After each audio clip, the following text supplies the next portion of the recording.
HRN listeners. As we celebrate our 15th year, we are deepening our commitment to giving voice to the next generation of food systems storytellers, and we need your help. Our internship and fellowship programs help activate new possibilities for underrepresented and underestimated young people through experiential journalism, audio engineering, and production training.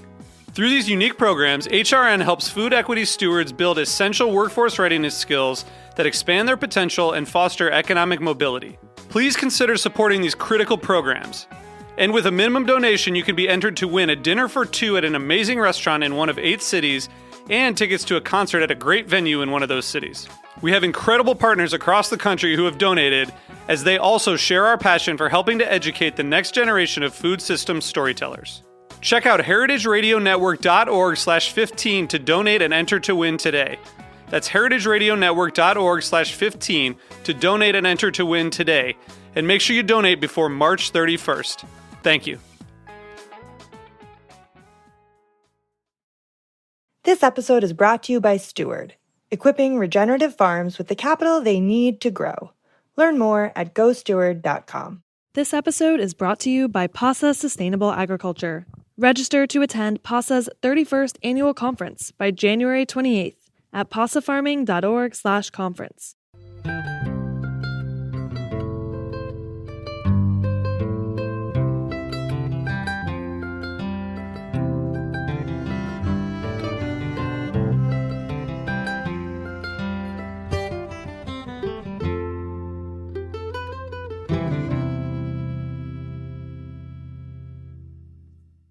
Hi, this is Lisa Held, and you're listening to The Farm Report, a Heritage Radio Network show about the people, processes, and policies that shape how food is produced today. America's farmers are aging rapidly, and those looking to sell their land are finding no shortage of buyers. Billionaires, global corporations, investment firms, and developers are all buying up farmland for profit at a quick clip, driving up prices and making it nearly impossible for young and beginning farmers without accumulated wealth to afford their own acreage to plant and harvest. Farmers need equitable access to land now. That's the message behind the National Young Farmer Coalition's 1 Million Acres for the Future campaign. My guest today is Holly Rippon Butler, the coalition's land campaign director. And we're going to talk about the factors driving land access challenges, historic and ongoing injustices that make accessing land even more challenging for BIPOC farmers, and how land ownership relates to long-term economic viability and environmental impact. Holly, welcome to the show. Hi, thank you so much for having me. So before we jump into our conversation about farmland, we have a lot to talk about. Can you just give listeners who haven't heard of the Young Farmers Coalition a quick introduction into who the organization represents and what it does? Yeah, definitely. So the National Young Farmers Coalition was founded in 2011, and we are a grassroots coalition shifting power and changing policy to equitably resource a new generation of farmers. We have a large grassroots network with 50 farmer-led chapters in 32 states, and we're really focused around this idea that the challenges young farmers face are structural and require policy solutions. And we're mobilizing farmers across the country to have a voice in those policy solutions, to be directly engaged in that change, and to bring their voices to Washington. It's amazing. I've been following the Young Farmers Coalition for a while now, but I didn't realize that means you had your 10-year anniversary last year. Decade of work. Yeah. That's incredible. Yeah. It's really, it's really amazing to get to have been a part of that work for so long, and just to be aware of how the work that we've been doing for 10 years is such, it feels like a really long time, but it builds on such a long history of advocacy and really grassroots campaigning around the issues affecting farmers in this country. So it's really powerful to be part of that long history as well. Sure. So part of what you do at National Young Farmers Coalition is help farmers with challenges they're facing, right? as you just laid out. What is preventing farmers from farming and from expanding their farms and succeeding as farmers. I know you've done several surveys over the years, and through those surveys have identified land access as the number one challenge that young farmers face. So let's talk a little bit about that. What, in your mind, are the top factors contributing to that issue? Yeah. Well, like as you said, access to land, it's the number one challenge facing the next generation of farmers in the U.S. And we know this barrier is even greater for farmers of color. And this is something we've heard from farmers over and over again, anecdotally, but also in our survey data. And we, every 5 years, do a big national survey of farmers around the country. Our last report was from our 2017 survey. And we are actually in the midst of collecting new data right now. So if you're a farmer and you're listening to this, please take our Young Farmer Survey. Great timing. This data is so important for guiding our policy work. But so we know that land access is this huge barrier. And I think it's so foundational. Land it's deeply intertwined with all aspects of farmers' businesses, all aspects of success and growing food. And it doesn't just impact farmers. I think that's another point that I want to make is that, if you're listening to this and you're not a farmer, secure land access for the people who grow our food. It's critical. It's critical to health, well-being of our communities, environment, our economy. This challenge has just been growing for young farmers who are trying to get into producing food, growing food for their communities. And it's complicated. There are so many reasons that you can kind of unpack of why this is a challenge. And you can certainly start from the surface level of, as a young person going out trying to gain secure access to land. And I say secure access to land rather than ownership, because we actually hear from farmers that ownership is not necessarily their goal or their core value. It's really just about having that security and the long-term stability. Most often that looks like ownership in our current real estate, private property system. But on the surface, the challenge is just simply math issue, is that you go out and the prices that you're seeing for real estate are so much higher than it's possible to get a mortgage for based on your business plan as a farmer, or especially if you have student loan debt, many young people do. And, if you dig a little deeper, it's like, well, okay, why don't you just try to farm where land is cheaper, where, there's less population pressure? And that, that also is challenging, because farmers are not just looking for a place for their business. It's going to be their home and their community. And if they're, having kids or a family where they will be building a life and a customer base, and rural spaces where land can be cheap and affordable are not necessarily comfortable or attractive or safe for all farmers, and especially for farmers of color at times. So I think, it starts to get more complex the deeper you dig into the issue. But at the real surface level, it's just about this math issue of prices are higher than farmers can afford, and that's primarily because they're competing against non-farming buyers, people whose incomes and bank accounts are not dependent on growing food for a living. I think probably we'll get into this more, but obviously we believe that there are many deeper underpinning challenges of why this land access issue is such a challenge, and that it's really related to structural policy issues at its core. Right. And you mentioned, this idea of like, oh, why don't farmers just go buy land in places where it's cheaper? And, the idea that like, well, they need to live somewhere that is, works for their family. And it's also proximity to markets, right? Like I think there was just a big story in Civil Eats about, the Hudson Valley, for instance, where like it's such a great place for farming because you're close to a market, right? Where you can, especially if you're a small diversified farm that wants to sell directly to people, you need to be close to people, right? But that often is the land then that is most expensive because it's close to a population center, right?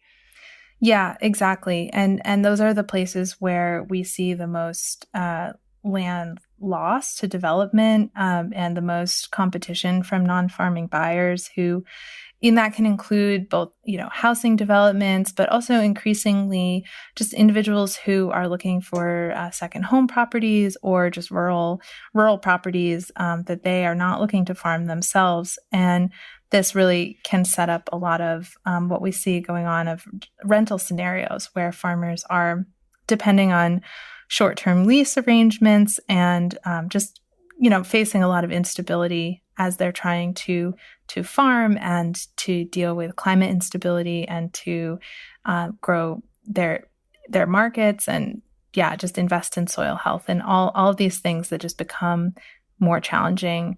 So I think that just a point that I want to be kind of making that's at the core of this is also this idea of land as a commodity, and that we're really seeing it as something that can be bought and sold, that can go to the highest bidder. It has very few backstops on how or what it's used for. And I think that just sets up a lot of these challenges that we see of land loss from agricultural use, of land being sold to non-farming landowners, and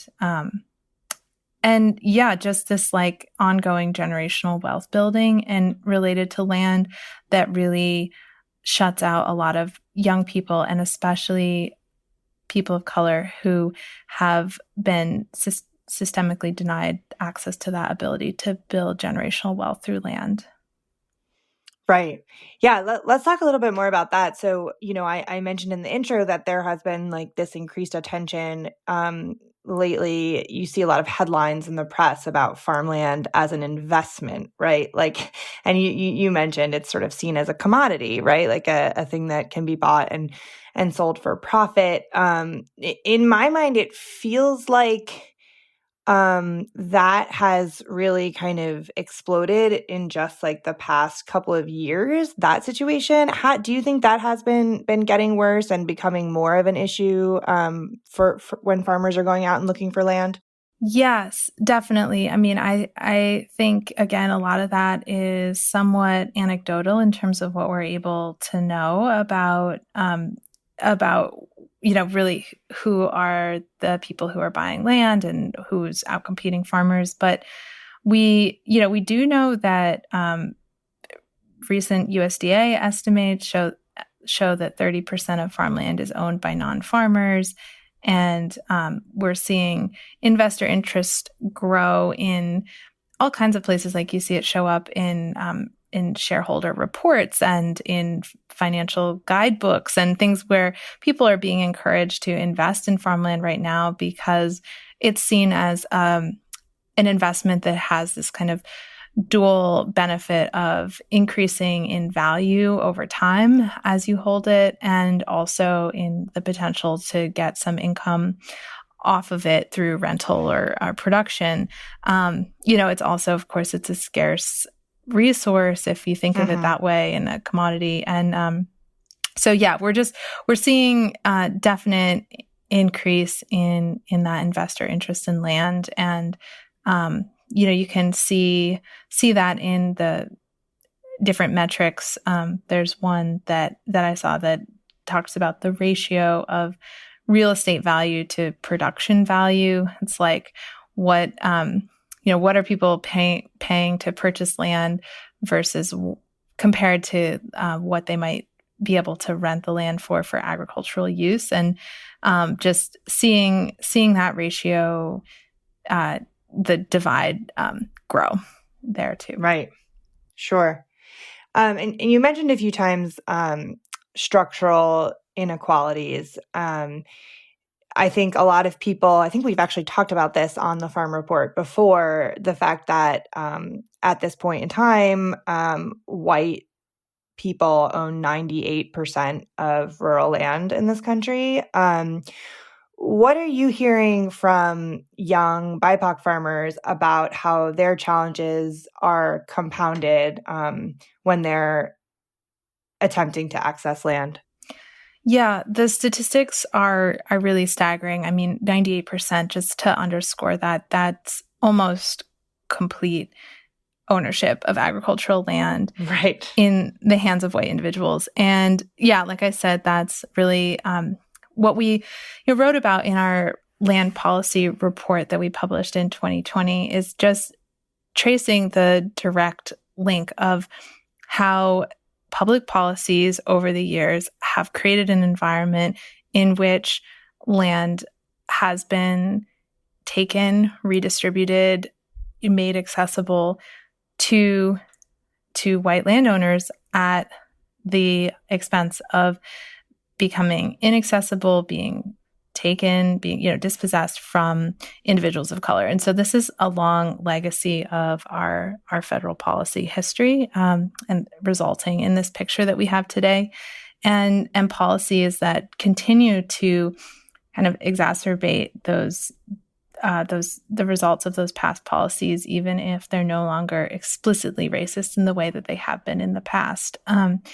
So, we really drew that link in that report, and I think that's important to highlight. And then, it's playing out in so many ways today for young people of color who are looking to grow food, get into farming, grow food for their communities. As I mentioned, there's just this legacy of intergenerational wealth building that really creates a huge challenge. I mentioned the issue of student loans. We see these kind of intersectional challenges there in that individuals of color are more likely to have higher student loans. And so seeing even some of these challenges that might seem tangential to the land issue exacerbated and very interrelated. I mentioned issues of feeling safe in rural communities, and really just like that intergenerational wealth transfer of land piece is so central, because not only is it the wealth that's transitioned, it's the knowledge, it's also the community of landowners. Like having access to a community of landowners can really makes a huge difference, because often agricultural land doesn't even change hands on a formal real estate market. So I think just seeing all of those factors come together, but I think it's also, we mentioned this in our report, and I think it's really important to highlight that in the face of these challenges, there's such a long and powerful legacy of land justice and land-based advocacy from communities of color, and that have really driven a lot of the important policy change that we've seen on this issue in the past, and today are really driving a lot of the really innovative and exciting models on the ground that we're seeing of creating secure land access opportunities, and a future where land justice is really central to our conversations about land. So just want to name that and call that out as well. Yeah, absolutely. And we're going to talk more about some of those policy changes and advocacy and solutions to this issue when we come back. We'll be right back.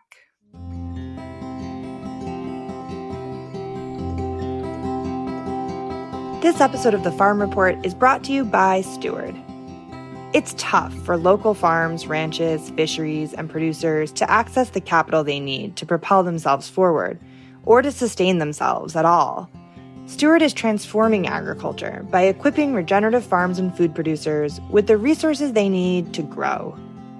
Founded in 2017, Steward offers flexible loans and expert support services to human-scale agriculture businesses that are looking to scale their operations, improve the health of their lands, and bolster local food systems. But they don't do it alone. Their innovative lending platform brings together a community of values-driven individuals who join in their mission by participating in loans that fuel this growth. Learn more, apply for a loan, or lend support at gosteward.com.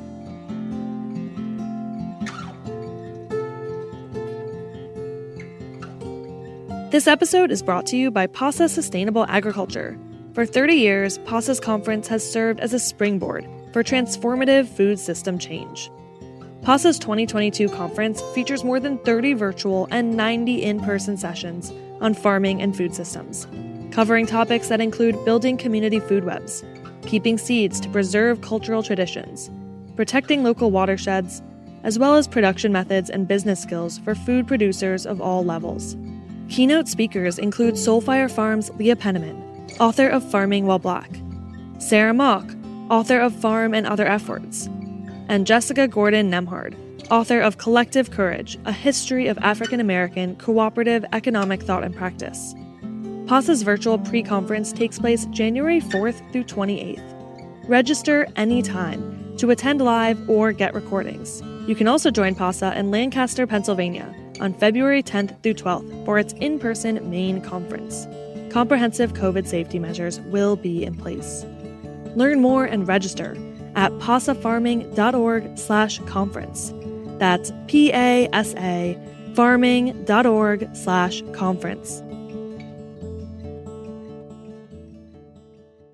All right, we're back. This is Lisa Held. You're listening to the Farm Report on Heritage Radio Network. I've been speaking with Holly Rippon-Butler, the Land Campaign Director at the National Young Farmers Coalition. We're talking about land access today, and we got into a lot of the structural issues that make it difficult for young farmers to find land and afford land before the break. And, you know, in the second half of the show, I really just want to talk a little bit about how the coalition is thinking about working towards solutions. So, Holly, you have launched the 1 Million Acres campaign, and I want to talk about what that is. Before we get into the details, I'm curious about the number. Why 1 million? Yeah, it's a great question. So we launched this campaign as our Farm Bill campaign. We're thinking about the Farm Bill. The 2023 Farm Bill is coming up and will be just a really critical policy moment to address this issue of land access and equitable access to land. So we were thinking about, you know, just how do we express the scope of the challenge that young farmers are facing, and also choose a number that is going to get people's attention. You know, we're building a campaign. We wanted to choose something that would grab people's attention while still making a huge difference for young farmers on the ground. And we believe that, you know, setting this goal of 1 million acres becoming accessible and affordable, and, you know, seeing 1 million acres be equitably transitioned to the next generation of farmers, that's both achievable and meaningful. It could help over 50,000 young people gain access to land in the next 10 years, and which would more than double the number of young farmers added between the last two farm bills. And you know, it's also in line with the amount of land that's transitioning, changing hands already. And I could get into more wonky details about how we chose that number if you want. But baseline, we think it's both, you know, achievable, meaningful, and hopefully really catches people's attention. Yeah, sure. That makes perfect sense. And so you're calling on Congress to invest $2.5 billion over 10 years in the 2023 Farm Bill to facilitate equitable access to 1 million acres of land. What specific policy changes do you think are necessary to make that happen? Like, what are the investments that are necessary? Yeah.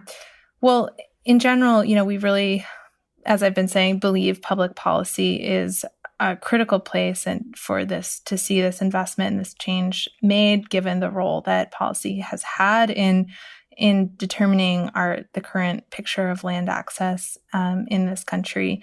And we are working towards, we've set this big number, this big goal in terms of the dollar figure and the acreage as a starting point for the campaign. But we're really working closely with partner organizations now to determine the specific policy proposals. We want, we want this campaign to be created based on coalition and partnership, and to really value the expertise of partners that have been working in this space for a very long time. So that process is underway in terms of what will the specific proposals be, and this will, this is a long this is the process of policy change. Always is that you're in a give and take with partners, with your congressional champions, all of that.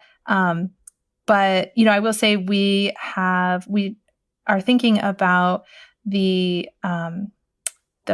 some general areas where we know we need to see policy change, and focus on, we think farmland conservation is really critical, keeping farmland from continuing to be lost. We think, it's really important to address farm viability and transition, as well as access to credit, and to be thinking about all of these policy changes with equity as the focus point. So we've got, I would say buckets that we're working in. We've got lots of specific proposals kind of outlined in the land policy report we put together last year, or I guess in 2020 now. And we're also working closely with partners and potential congressional champions to really nail down what are those specific proposals. Got it. Okay. So still in development. What about the beginning farmer program that specifically exists within the Farm Bill? Has that been effective, do you feel like, over the years at really supporting young farmers that you work with? And is that a place where you think more funding should be invested? Well, I think that part of the reason that we're really excited to be talking about this campaign and to be drawing such attention to the issue of land access is because we really saw a gap in what existed in Farm Bill policies. There are a lot of programs that fund farmland conservation. There's the Beginning Farmer Rancher Development Program funding farmer training. There are, outreach programs, things around local food, lots of programs, obviously all the credit programs that sort of get at issues of land and land access. But there's nothing that was set up and designed and really put in place specifically to address land access, equitable access to land security for farmers. And so, I think, we definitely think that the programs in place have been incredibly important in helping. We're seeing, we talk to young farmers all the time who benefited from USDA programs. There are also a lot of areas for improvement just in terms of delivery and who those programs are reaching, making sure that they're really accessible to young farmers and farmers of color, that they fit their businesses. And so I think there's a lot of tweaks that we're excited to make, both just to continue to make existing Farm Bill programs more accessible, but also we really saw this niche and this need for a new focus specifically on access to land.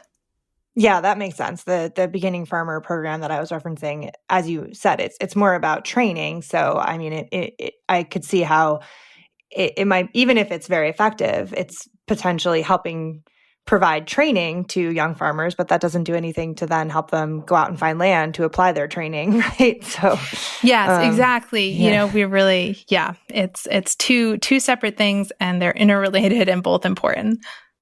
Yeah, absolutely. So this is kind of just getting started because, as you mentioned, the Farm Bill discussions are just going to be getting started this year. That's all going to be ramping up as we get further into 2022. So, I mean, it's going to be a while before before we know exactly what gets into the Farm Bill and what this all looks like. But just like in the long term, maybe from sort of a more big picture sense, for the 1 Million Acres campaign, what does success look like in your mind? Yeah, absolutely. It's really such an important question. And it's something I ask myself a lot, and I'm very excited to think about. It's what really gives me kind of the most energy around continuing to do this policy work, is just thinking about what could it actually look like on the ground for farmers in 2024 as this Farm Bill is being implemented.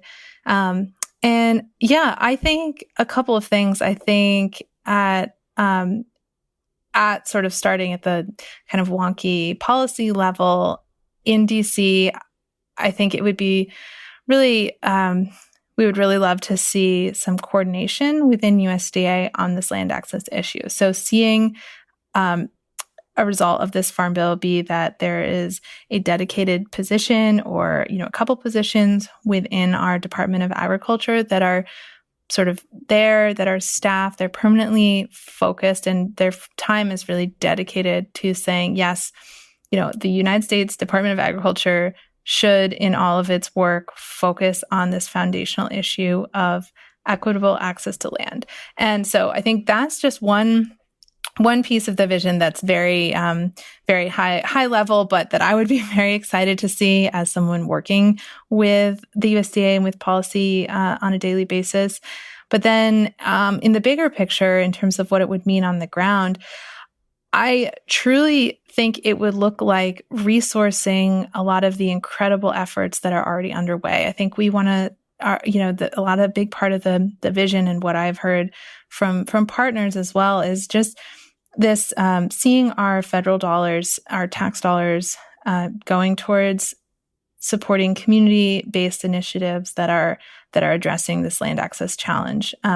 So not necessarily that it's saying the government has to solve this issue alone. It's saying the solutions already exist in community land trusts that are doing this work, in local nonprofits that are making land accessible, and in organizations that are providing jobs to farmers and valuing their contributions as really public services, and seeing federal support for those initiatives and seeing incentives for more of those initiatives to be created, for more state dollars to go towards that work. Generally seeing, a country where we are valuing the work that farmers do and the land that they need to do it on, with our public dollars. So shifting those resources in that way, and doing so specifically with a focus on shifting that data point around who owns land, and saying, we don't accept that 98% of farmland is owned by white individuals. We think that needs to change, and we have this incredible opportunity right now, as so much of our farmland is changing hands, to do so in a way that is equitable, that builds wealth and connection to the land in communities of color, and that addresses past injustices on the land. It sounds like you're going to be very busy working on all those goals. Holly, thank you so much for coming on the show. Thank you so much for having me. And thank you all so much for listening to the Farm Report on Heritage Radio Network. If you enjoyed the conversation, please subscribe to the podcast, rate it, and share it. Until next time, this is Lisa Held.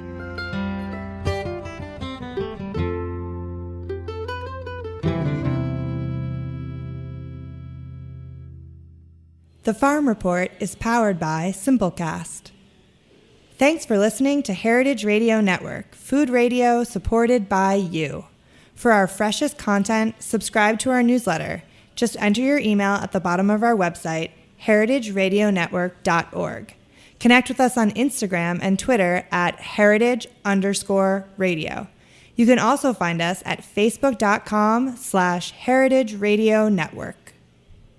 Heritage Radio Network is a nonprofit organization driving conversations to make the world a better, fairer, more delicious place.